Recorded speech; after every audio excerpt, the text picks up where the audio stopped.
Saya kira melihat running back yang terus berkembang dan kemarin muncul, ada satu hal yang saya kira perlu disesalkan, ya, karena pada saat itu terjadi diawali di kantor pemenang, ya, di mana saya secara kedinasan ya tentunya hadir ya untuk memberikan kontribusi semangat, spirit, motivasi kepada para jemaah haji Kota Bekasi yang hari itu kita serah terimakan ya dari panitia daerah Kota Bekasi yang kita serahkan kepada panitia pusat ya untuk kemudian dilakukan pemeriksaan secara administrasi, kesehatan, dan pada akhirnya alhamdulillah hari ini kloter pertama Bekasi dan merupakan kloter kelima Jawa Barat itu bisa diberangkatkan. Nah, jadi tentunya ini adalah merupakan rasa syukur ya bahwa ternyata para jamaah dalam kondisi yang sehat dan siap.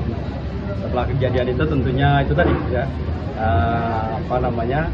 ini langsung disikapi ya oleh Kepala UPT Embarkasi Jawa Barat ya yang menurut informasi sudah melakukan pelaporan ya karena itu memang satu hal di luar kendali dan kemudian tidak ada unsur kesengajaan ya. Jadi secara pribadi dan kedinasan tentu saya berharap bahwa hal-hal yang memang tidak dibenarkan secara ketentuan ini bisa dilakukan pengusutan secara tuntas.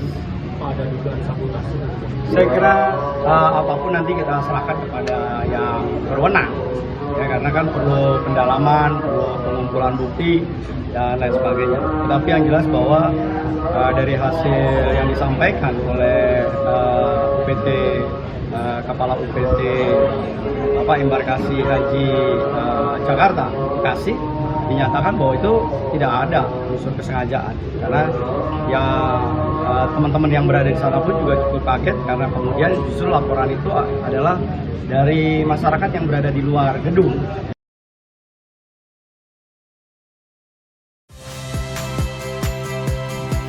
Saya Cynthia Rompas.